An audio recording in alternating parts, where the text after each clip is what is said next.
kabajamtoota hawaasa muslimaa, hayyootaa fi beektoota, abbootii amantaa, barreessitoota akkasumas jaallan Sheekh Adam Tuulaa hunda simannaa keessan kabajaa fi ulfina isiniif haa ta'u. Har asitti walitti dhufnee iddoo kabajaa fi gammachuu guddaa keessa jirra. Kanaaf galanni Rabbii ol ta'eef haa ta'u. Sababni walitti dhufeenya keenyarraa eebbifamuu kitaaba seenaa tokkoo qofaa miti. Har'a ifaa jireenya dhugaa seenaa hawaasa muslimaa fi gumaacha nama jabaa tokko gara kitaabaatti jijjiiran. Kitaaba ji'a goobanaa eebbisuuf walitti dhufe. Ji'a goobanaa jechuun hiika cimaa fi calaqqee guutuu of keessaa qaba. Ji'a jechuun ifa. Goobanaan immoo mallattoo sabboonummaa, amanamummaa, murannoo fi obsaati. Sheekh Adam Tuulaa nama maqaa kanaan haqaaf dhaabbate. Bara dukkanaa fi kufaatii keessatti akka ji'a goobanaa ifa ta'ee hawaasa isaanii gorsaa qajeelchaa kan turanidha. Seenaan Sheekh Adam Tuulaa kitaaba kana keessatti ibsame seenaa nama tokko osoo hin taane seenaa ummata biyyaa fi hawaasa muslimaa keessatti barnoota, sabboonummaa fi nagaa buusuuf wareegama kanfaleedha. Kitaaba kana kan qopheesse barreessaa jaalatamaa fi kabajamaa obboleessa keenya Ibrahim Aliyoo seenaa abbaa isaa osoo hin dagatin, seenaa abbaa isaa akka dhabamu osoo hin ayyamin kitaaba kana barreesseef jaalalli Rabbii isa haa qunnamu. Allahu akbar. Kana malees kitaabni guddaan seenaa Sheekh Adam Tuulaa ilma isaanii riyaa Sheekh Adam Tuulaatiin gadi fageenyaan barreeffame ulamaawota gurguddaa fi hayyootaan kudaalamuu irratti argama. Inshaallah yeroo muraasa booda isin qaqqabuuf jira. Allahu akbar. Haaluma kanaan dhiyeenya faawundeeshiniin Sheekh Adam Tuulaa hundeeffamuun isaa ni yaadatama. Faawundeeshiniin Sheekh Adam Tuulaa bu'uuraan ijaarsa hawaasa muslimaa, hojii, gumaacha, ogummaa seenaa Sheekh Adam Tuulaa leellisuuf qofa osoo hin taane duudhaalee islaamaa fi sirna birmadummaa namoomaa eeguuf kan hundeeffamedha. Kitaabni ji'a goobanaa immoo hundee ogummaa fi kaayyoo faawundeeshinii kanaa kan lafa kaayuudha. Kitaabichi dhaabbata kanaaf madda seenaa fi hubannoo dhaloota boruu leenjisuu fi nama seenaa baruu barbaaduuf qabiyyee qulqulluu fi seena qabeessa dhiyeessa kitaabni kun. Faawundeeshinii Sheekh Adam Tuulaa kitaaba kan akka madda barnootaa, madda leenjii fi mararfannoo tokkummaa hawaasa muslimaa ta'ee gargaaru irratti ni hojjetaa jiraas. Allahu akbar. Galanni guddaan barreessaa kitaabichaa Ibrahim Aliyoo Guyyoo haa ga'u. Hojii ulfaataa seenaa keessaa baafachuun barruu gochuu keessatti hirmaannaa fi obsa guddaa kan mul'ise nama ulfina argachuu qabudha. Kana malees hawwiin keenya guddaan kitaabni ji'a goobanaa akka manatti galu, akka mana barumsaa, masjiidotaa fi kutaa kitaabaa keessatti dubbifamu gochuun itti fufee dhaloota haaraa fi warra itti aanuuf ifa ta'udha. Galanni keessan haa dabalamu. Galatoomaan isiniin jaa. Wassalaamu alaikum wa rahmatullaahi wa barakaatuh. Ergaan kun ergaa akka addunyaatti dabarfamuu qabu waan ta'eef jecha warroonni biyyoota alaa jiranis akka dhaga'aniif ergaa keenya Ingiliffaadhaan itti fufnaa jechuudha. In the name of Allah, the most gracious, the most merciful. All praise is due to Allah, who elevates people through knowledge and places among every generation those who serve as lights in the darkness. May peace and blessings be upon our Prophet Muhammad sallallahu alaihi wasallam, his family, and his noble companions. Distinguished guests, scholars, and intellectuals, representative of Sheikh Adam Tuulaa Foundations, respected elders, brothers and sisters. Assalamu alaikum wa rahmatullahi wa barakatuh. Today, we gather not merely to unveil a book, but to honor a legacy.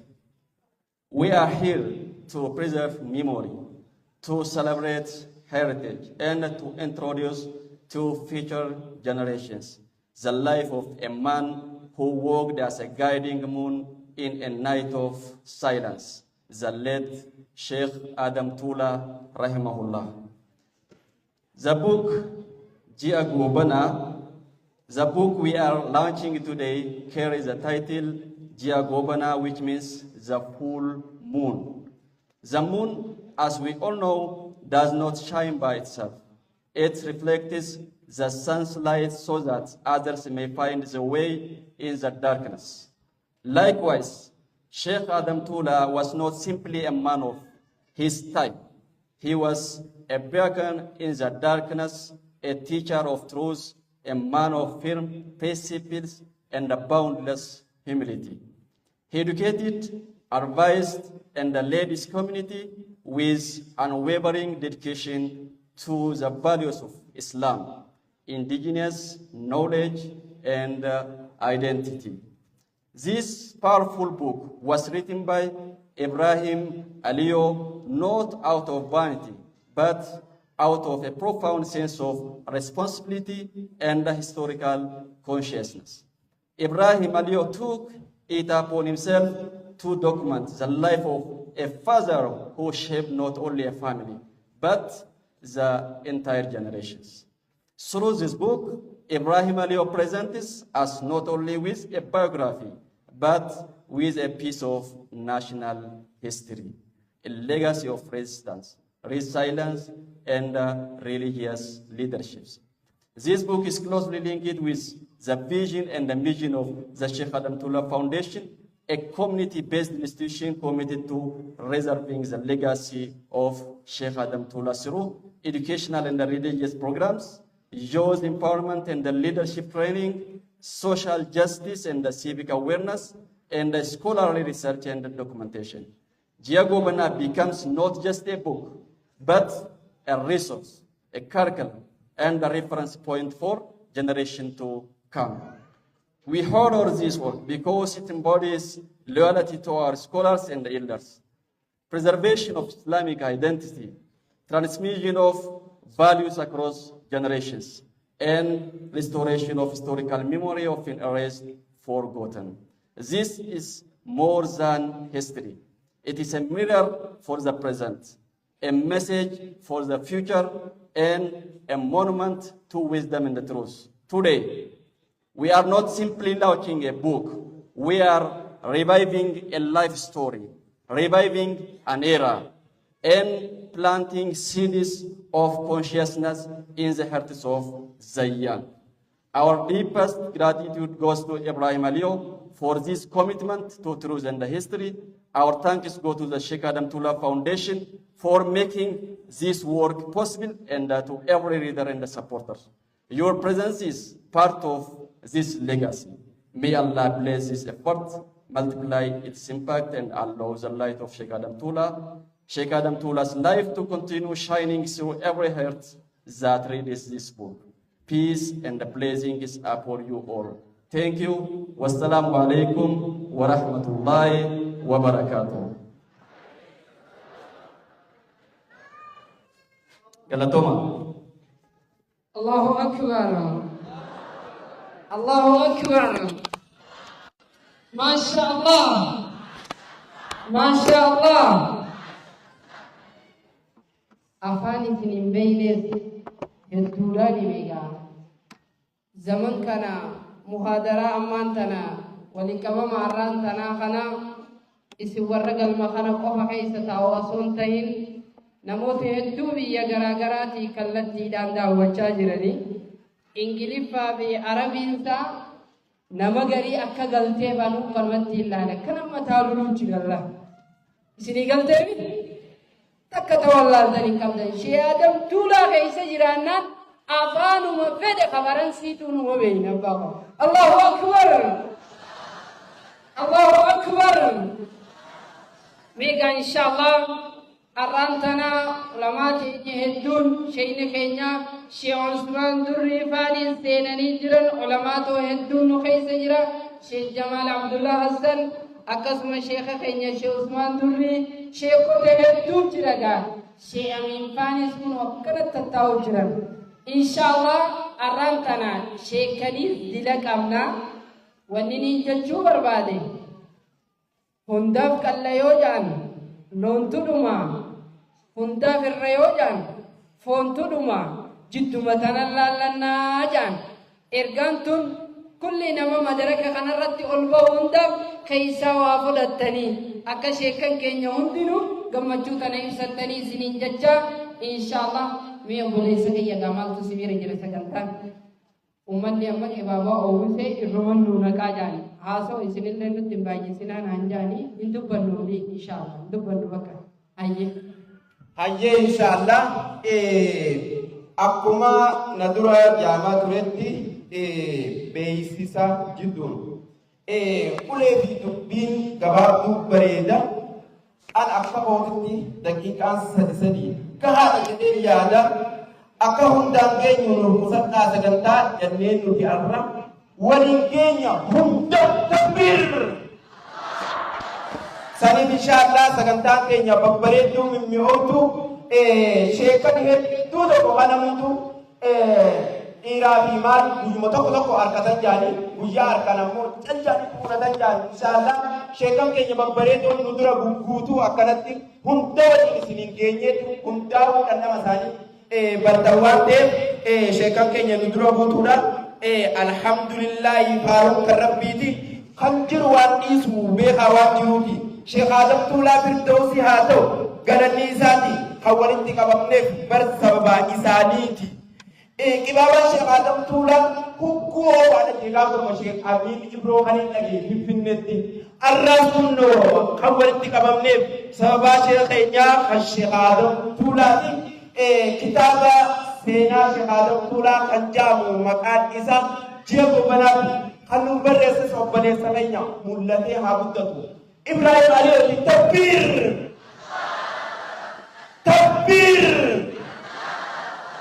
dhugumatti akka baabaan keenya jeeqi baabaan Sheikh Adam Tuulaa obaadhuma gobbanaawaa obaaditi oyifne takbir saniif inshallah gamanumaan sagantaa itti aanutti dabarra sagantaa itti aanu Sheikh keenya kaadima Sheikh keenyaa kan tuuran kophee Sheikh keenyaa ulee Sheikh keenyaa ija Sheikh keenyaa kan nuuftaan harka Sheikh keenyaa kan nuuftaan rabbumaan namaaf daa kan sababa isaaf ta'e kan amata 17 ol kajalaa hin galin kutakkaa'uu kajalaa isin bahin yoo isa arkine Sheikh keenya nu fakkaatu Sheikh Adam Tuulaa nu fakkaatu beeytanii eenyu Sheikh Alikiida takbirtaan isaatti maddamee takbir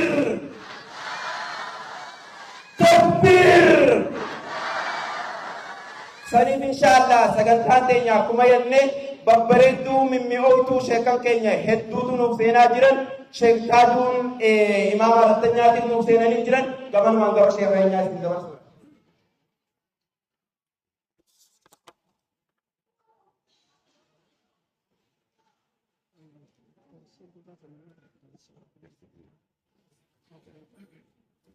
بسم الله الرحمن الرحيم إن الحمد لله نحمده ونستعينه ونستغفره ونعوذ بالله من شرور أنفسنا ومن سيئات أعمالنا فمن يهد الله فلا مضل له ومن يضلل فلا هادي له وأشهد أن لا إله إلا الله وأشهد أن محمدا عبده ورسوله أما بعد أولا أقول لكم السلام عليكم ورحمة الله وبركاته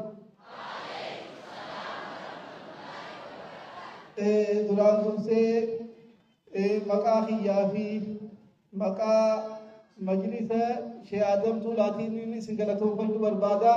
Baga nagaan dhuftan sheekan keenyaa fi doktorranii fi hawaasni cuftinu kabarsiisaatii fi kabarataa kamaaddaa raashitii fi kadarasaadhaa ka hawaasa biyyaa kadalagadaa kanaggaadheedhaa cufti keessanuu arra maqaa kiyyaa fi maqaa majlisa Sheikh Adam Tuulaatiin baga nagaan dhuftan isiniin jaata duraati akkasumatti ammaas sheekni keenya akkuma beeytanitti inshaallah akka sheekaatitti yoo haadha mana isaa taate malee namni narranii beekanyee yaadu hin jiru. Akkuma beektani sheekni keenya tuttuqachuus hin eeyyamu. Namni jala rafee firaasha tokko irratti wajjuufatee wajji rafee harka isaa qabee qaama isaa irraa dhiqee haadha mana isaa yoo taate malee namni tokkollee maayichi kan beekayyuu wallaahi ilmaan isaallee hin jiru. Kanaaf seenaan isaa barreeffamtee hin dhumtu. Yoo narraa illee ni barreessinallee ana bichaarraa jee haadha mana isaaniitii ilmaan isaaniitii ana bichaarraa illee ni barreessina yoo jaan kitaaba meeqa taa'e arra gabaabsameetuma kitaabni kun mata duree yaadannoo ta'e akkasitti jira jechuudha. Dooktorriyaa sheekaadhaa ka amma gartan ka afaan meeqaan barree waan oduu waan wanidhaa kana asirratti isinii dabarsaa ture kun kitaaba barreessee xumurarraan jira jechuudha. Wooma sheekaa bichaa xumurarraan jira.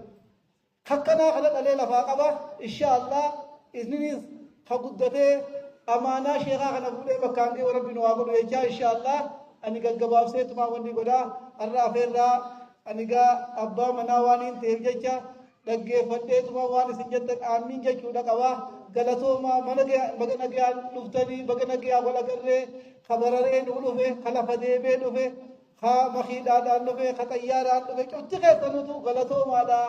Nagayaan baga rabbiin nagayaan asii waliin nu qabeessanii jecha inshaallah maqaa kiyyaa fi maqaa majlisa Sheekh Adamii fi maqaa majlisa aanaatillee xayyaaraa ta'uudhaaniin baga nagayaan dhuftan isiniin jee kan inni asirratti isinii afeeru ammaas itti gaafatamaa aanaa haakim ammaas bakka bu'aa naannoo raayis sheekha keenya Sheekh Abdusalaam bakka bu'ee sheekha keenya Sheekh Mahammad Amin kanaan isinii afeeruu deemaanis أنا أفهم ما نسمع كلام ملء وام برا سكنتا تكلم كابو خناف شيء خينيا شيء ما متأمين أسيدات تدوه بكنا جي أنتم تنجي أنا سا بكبوه نانو بكبوه بكنا جي أنتم تنكي سنجون إسماء أفيرا الله أكبر شيخ خينيا وجنين ترتي غاري سنجا إن شاء الله مكاهيان أنيس أسمرت تيجوا بنداء السلام عليكم ورحمة الله وبركاته ما شاء الله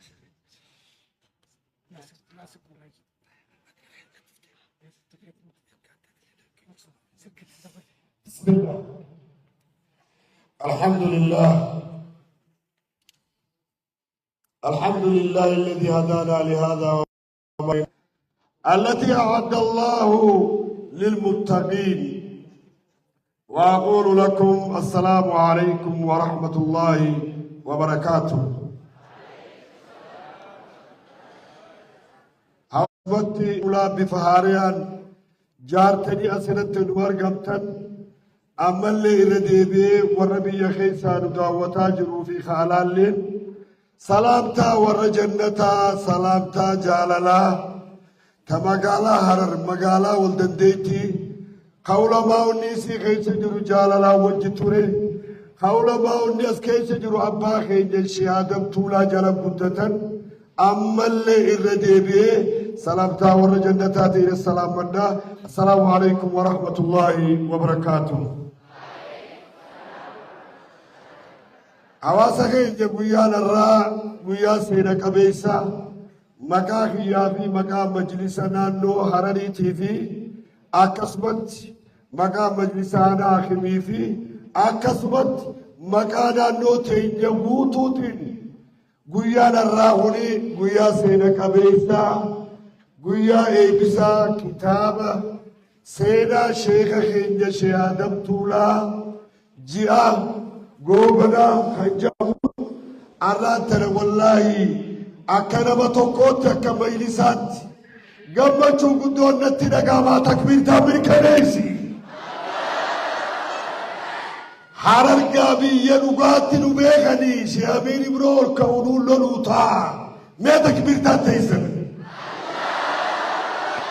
خناف أنا ونيني دبنو هني دبيسو دقيقة سنكو خنو خنن دقيقة سدين كيسان شبو سينا شيخ خينيا وسينا لافتومت قروا وني نقم تشيسي وصول نتيارر جين علمي شيخ خينيا اللي رمت أمور الرجل جي وصول نهارر جين هنگا أما شيني خينيا الدنيا راديمي آمت هلامات ديمن جنة الفردوس ربي آخر نوچي قابو أبو ربي فردوس هاغنوف إمام شيخ جمال عبد الله سليبي شامين إبرو قياد وثاني بوين أبو ربي بكر عموسوف فردوس ربي هاغنوفي خنافو ورسينا شيخ غينيا وصول نتيجة باسن علمي غينيا هنقبني بورنا سينا شيخ غينيا هنقبو ماس نوكبا سينا شيخ غينيا نادربا سوكبا جي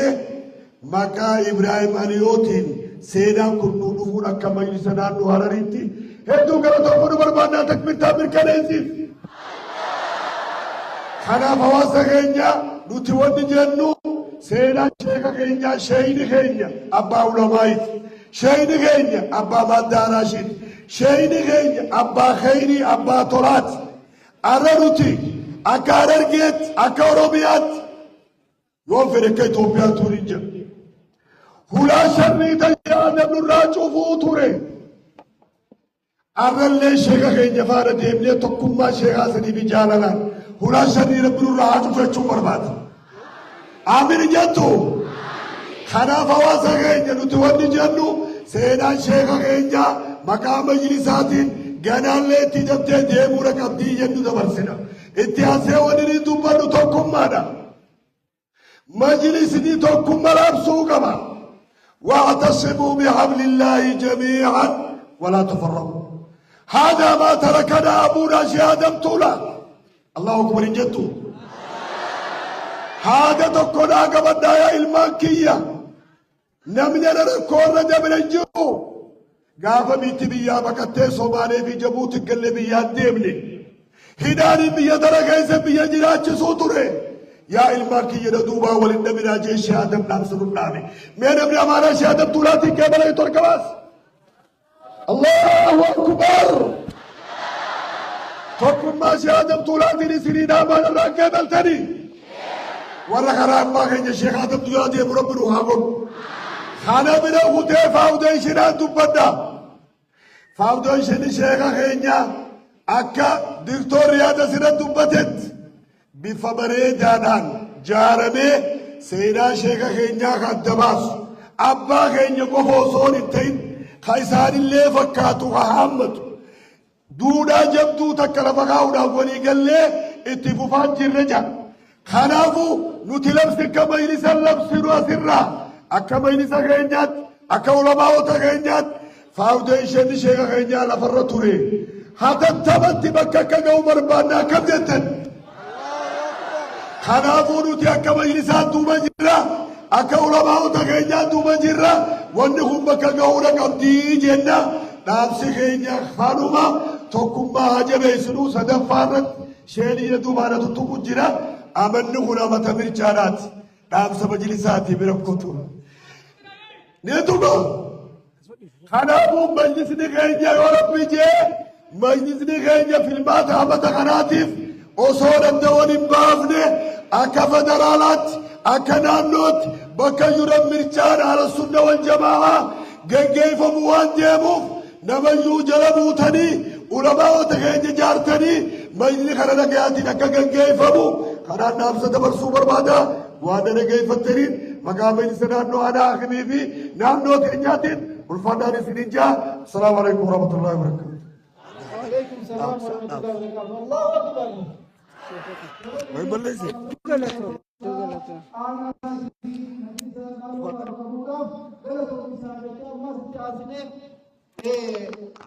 أبا كينيا اتقافتما سينا بدو قبو شامس نانو تنجل بكبوه أنا تفرع اللي بكبوه أكا في نجيب تفرع اللي بكبوه سينا أما أندرا شيخا وجه دبرسي غجرو أكسبت أماس أبانا مني أنا موراتنا قده غجرو واجبنا بكبوه وني لاي أكا في نجيب لايس بكبوه نانو لايس بكبوه أنا لايس بكبوه أسنتني سني أفيرو ديما إني سن لمني سني أفيرو ديمو أبو ناصر أربعين سنة سني أفيرا الله أكبر أكسبتني ما أبو شيخاتي يوقف في جنازته كفاية سكنا هذا بدو أنا أبو ناصر وجين ترتي جاري أبو ناصر سينا جبت وقف وجج abbaan mooraa kanaa itti gaafatamaa mooraa kanaatii isaa haqaa fi nageenyaaf bakka bu'ee naannoo jiru bakka bu'ee har'a isatti dhaqeeffama tokko nuu kanneen inshaallah isaan hulaa baniinsa ulamaa'ii godhannee ganaa tarkaanfiin teenya gara ulamaa'iitti isin jaa anis isaa wajjiniin turtii gaarii wassalaamu alaikum warahmatullaahi wabarakaatuh.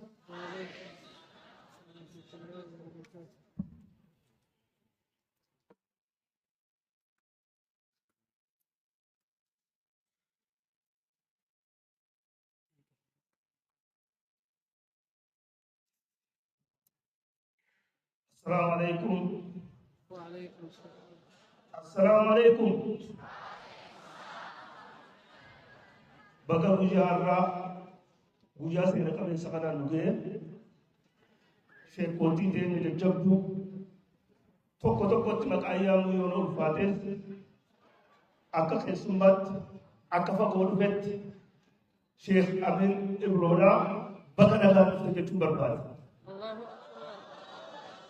hunda keessan ni jaalanna yoo hunda tokko tokko yaadnee yeroodhaaf nu gabaabbata kanaaf jecha sheekootii keenya kan seenaa jabaa qabu kan dukkana beeku ifa qofaa miti warra dukkana beeku dukkana kamirraa as geenyee warra beeku sheekootii kanaaf keessa jiru kanaaf kabajamtoota hawaasa keenya kabajamtoota abbootii gadaa hundi keessanuu guyyaa seena qabeessa guyyaa addaa kanaan baga isin kee baga nugeen jechuu barbaada.